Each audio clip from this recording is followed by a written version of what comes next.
Boker Tov Chavrim, I'm Stephen Ben-Nun. You're watching Israeli News Live, and this morning we have very breaking news coming from Far's news agency, along with other news agency. The Sputnik News is reporting that some 30 Israeli foreign intelligence officers killed in a Russian-caliber missile attack in Aleppo. And according to this here, it says several U.S., Turkish, Saudi, Qatari, and British officers were also killed, along with Israeli officers. The foreign officers who were killed in Aleppo operations room were directing the terrorist attacks in Aleppo. Guys, this is very concerning that we're hearing this type of news coming out of Syria this morning, and it is also being very hush-hush in Western media. And the reason it is being hush-hush in Western media is because the question has to be asked, what are Israeli officers doing there? What are U.S. officers, Turkish, Saudi, Qatari, and British officers doing there? As I have stated all along, it is nothing but a false coup that happened in Turkey under Erdogan. I believe it was orchestrated by the United States along with President Erdogan in order to get Turkish military forces and boots on the ground there. And now we see that the U.S., the Turkish, the Saudis, the Qataris, the British, and the Israeli officers are all inside this secret place here, coordinating terror attacks inside of Syria.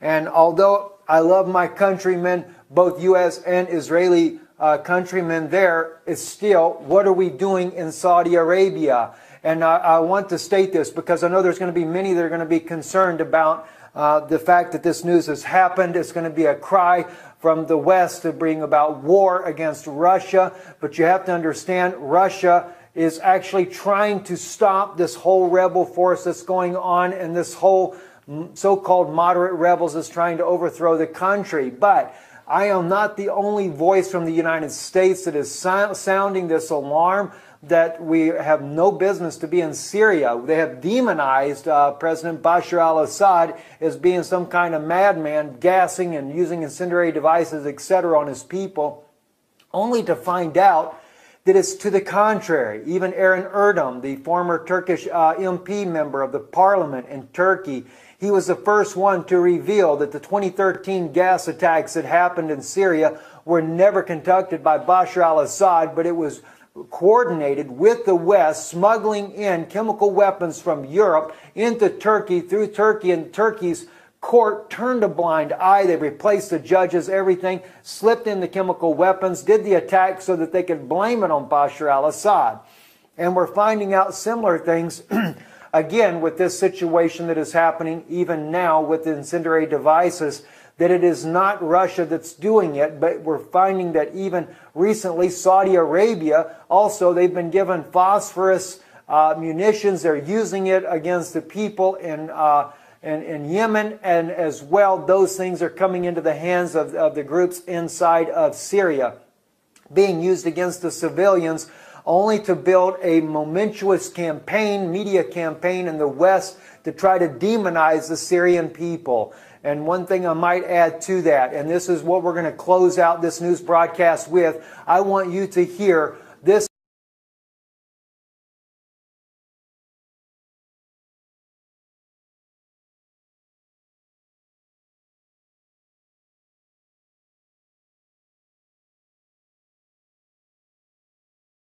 government that is controlled by the U.S. corporate media to demonize Syria and to make it look like as if Assad was a regime and was trying to just dictate over his people.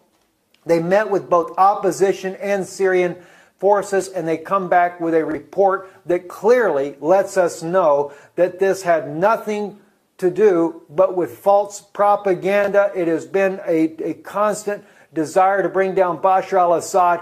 For what reason? There's other things we could go in on that, but right now we're trying to cover the breaking story here that yes, indeed, Russia has fired missiles, and there has been a tremendous loss of life, both U.S., Israeli, and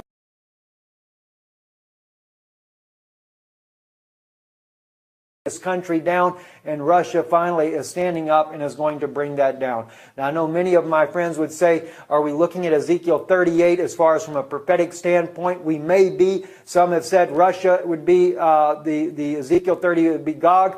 I think it's personally America that is Gog, and this may be the one thing here that drags all of their armies inside of here to try to take Russia out.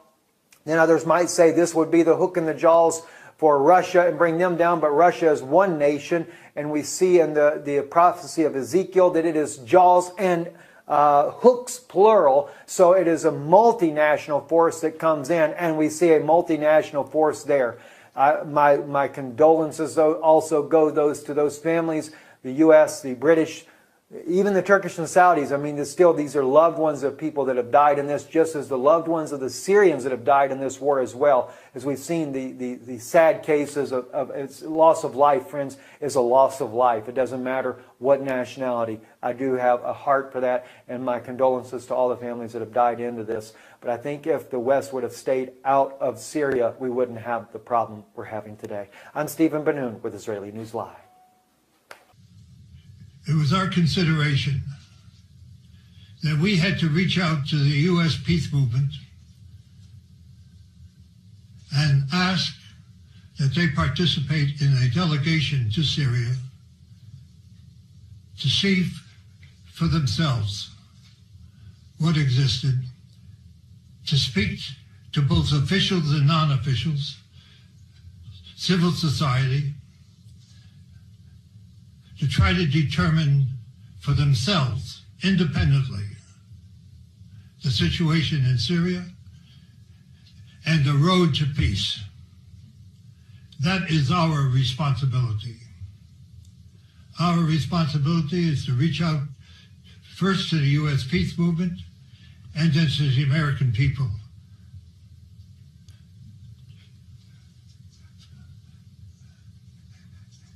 The campaign to confuse the American people has been intense.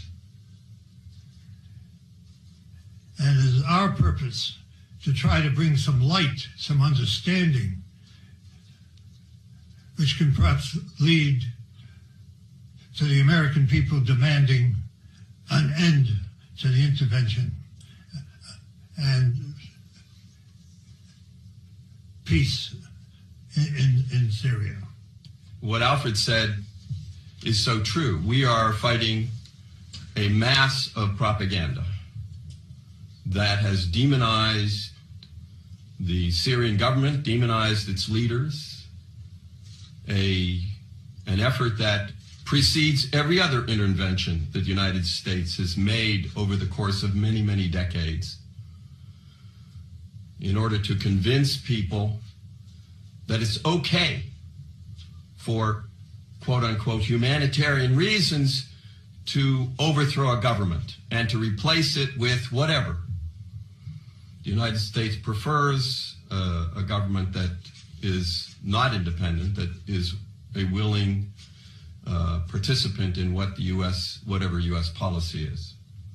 So what we saw in Damascus and what we saw in the two villages we visited outside Damascus belies the propaganda that has overwhelmed us. It's hard. It's hard for even those of us who have been in the peace movement for a long time. It's hard for us to ignore this propaganda. It is so well orchestrated.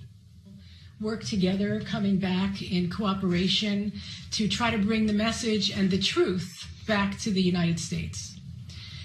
As an American citizen, it is shameful for me to admit what my government is doing in the sovereign country of Syria. We have no right to impose these illegal sanctions. In fact, these sanctions, allegedly, the government says are against the government of Syria. But in fact, it's against the people, civil society, people who are attempting to maintain the infrastructure, the health care, the safety of all Syrian people. One of the things that stood out to me is not only the lack of medication and the fact that Syrian children are dying because they can't get chemotherapy meds into the country because of the illegal sanctions that the U.S. and the West has imposed. Also, they're not allowing parts and material to get to businesses who are trying to maintain. And they're trying to maintain for more than one reason, and not just to continue to make money, but to employ people. Because when people have no way to earn a living, they become desperate. And we know that some of the Syrian people who may have chosen to join the terrorists, mostly for economic reasons, because they couldn't earn a living. And their benefactors, the U.S. and all the others who are collaborating together to fund this terrorism, are paying people very well to participate in this illegal activity against the Syrian people.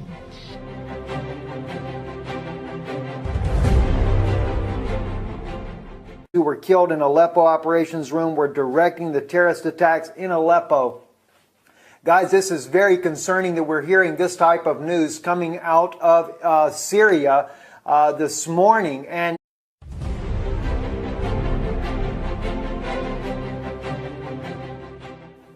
Boker Tov Chavrim, I'm Stephen Ben-Nun. You're watching Israeli News Live, and this morning we have very breaking news: missile attack in Aleppo.